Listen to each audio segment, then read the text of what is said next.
The past few years have clearly demonstrated which weapons systems have emerged as leaders, which require modernization, and which should be retired in favor of better solutions. Today, we will discuss the natural process of transformation within the Russian Aerospace Forces VKS, particularly evident in 2024. Let's start with some good news. The United Aircraft Corporation has delivered another batch of Su-34 bombers to the VKS. At first glance, this might seem like routine information, but as always, the details provide a clearer picture. Firstly, what is this batch and why is it significant? The answer is simple.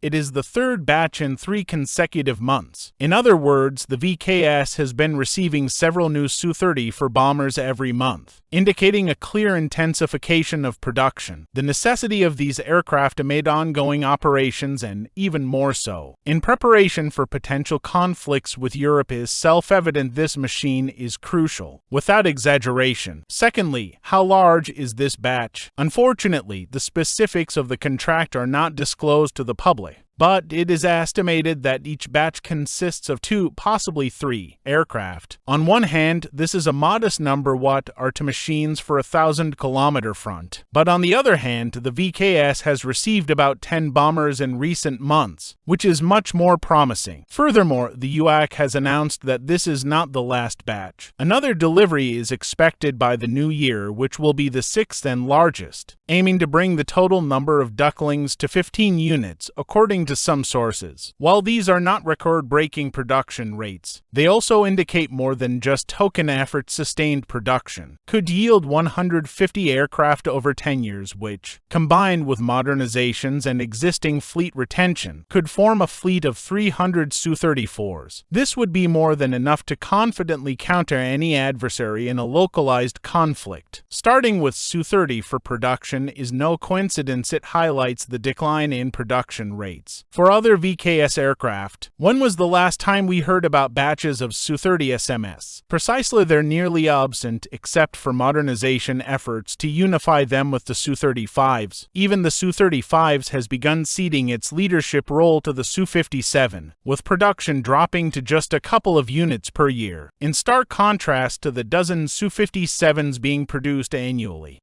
Let's not forget the MiG-29 and its modern version, the MiG-35. When was the last time we heard anything significant about them? Information is virtually non-existent, apart from a single episode involving the MiG-35 in an operation. Unfortunately, the results are unknown. But one thing is clear: the aircraft likely didn't perform well, as its production has been paused and likely won't continue. The reason is simple. While the MiG-35 is versatile on paper, it falls short as a bomber compared to the Su-34 and as a fighter compared to the Su-35s, let alone the Su-57. This trend is evident across the VKS. The Su-34 and Su-57 are gradually displacing other aircraft. Moreover, the Su-57 will eventually replace even the MiG-31, as the latter's production ended long ago, and modernization can't indefinitely extend its service life. If the Su-57's second stage engine truly enables it to sustain a cruising speed of Mach 2, this replacement will be well justified. A similar trend is visible in Army aviation. For a long time, there have been discussions about whether to maintain the Mi-28 and Ka-50 to tandem, given the latter's clear superiority. This is not an unfounded claim. Just look at the footage released by the Ministry of Defense, where 90% of operations involve the Ka-52,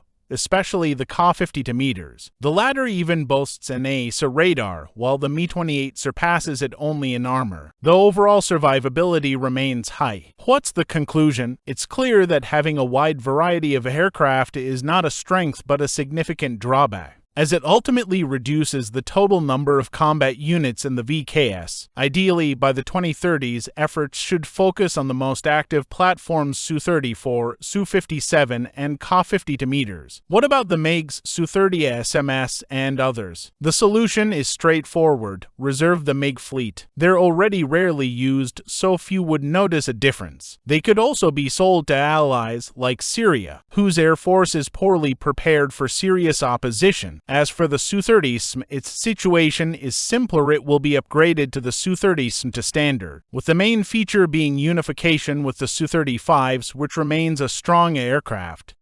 However, with the active production of the Su-57, the Su-35 should remain at its current numbers, alongside the upgraded Su-32. This would result in a fleet of about 300 to 350 units a solid for plus-generation backbone. However, the priority should be fifth-generation fighters, which have proven their effectiveness. In conclusion, the only exception to this strategy might be the Su-75, a lightweight, single-engine version of the Su-57 that is significantly cheaper and aimed at large-scale production. This aircraft is likely the quickest way to achieve numerical superiority over European air forces, with whom competition seems inevitable by the 2030s. Europe's fleets include not only outdated models but are gradually being modernized with F-35 as and other advanced aircraft.